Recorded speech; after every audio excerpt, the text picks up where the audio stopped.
My first paying job was under the table, which for my international friends means not legitimate, not legal.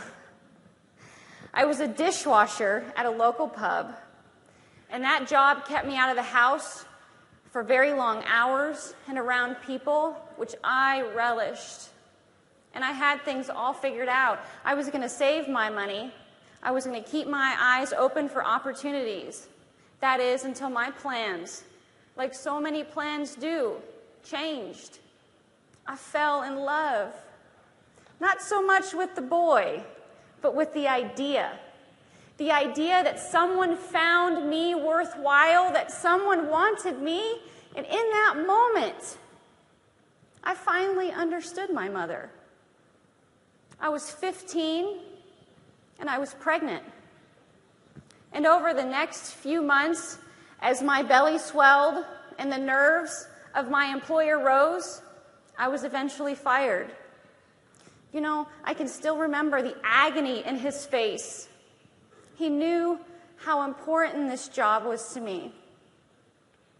I rarely attended school after that, and I spent most of my days and nights just curled up in the dark. I believe I was 7 or 8 months pregnant before my mother or the school even noticed. On one of those rare occasions that I did make it to school, I caught the eye of a well-meaning nurse, and she drove me to the local free clinic where I had my first and only doctor's appointment. A short time later, that clinic got in contact with me. They said, "Naomi, you need to go to the hospital immediately. You're overdue. We forgot about you." And so I boarded a bus to the hospital, and I delivered my daughter in a haze of overwhelming confusion and fear. My beautiful baby girl and I checked into our first homeless shelter not long after that. Where am I supposed to go now?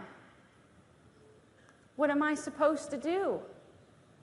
I don't know how to be a mother. What is a girl like me doing in a place like this? My success in life, both professionally and personally, are a direct result of a special breed of people that made the promise to me that I was worthwhile and then stuck around long enough to see their efforts pay off. They understood the difference between a hand out and a help up. Today, we have a special moniker for it, a mentor, but to me and at that time, I had no words to adequately describe the value of these people, but I could see it. It wasn't long before I could separate those who had pity in their hearts from me to those who truly wanted to see me become a better me. I met my first mentor about 9 months after my daughter Alyssa was born. I was checking into a local agency, something you have to do in the United States quite frequently to keep continuing to receive governmental assistance. And the secretary, knowing of my circumstances, said that I should visit the old woman downstairs and maybe she could help me. This white-haired, seemingly frail woman turned out to be a pistol of a lady with a dream of her own. She wanted to create opportunities for women that others had left behind and started her own program, Eerie Dawn, to make it happen. The catch. Always a catch, right? You had to be 18 years old. 18, just old enough to sign a contract for an apartment, and I was 2 years shy of that. She was so polite when she sent me away, but I came back. She shooed me away again, this time not so apologetically, but I came back. I came back 3 more times before that woman got the picture. I wasn't going to give up, so she had better just give in. And she did.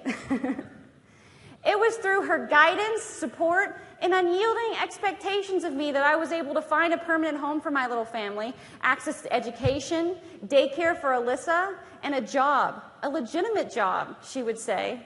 She was a nun, by the way, Sister Phyllis, and every time I was at risk to settle back into what was familiar, every time I let my passion wane, she was right there to kick me where it hurt most.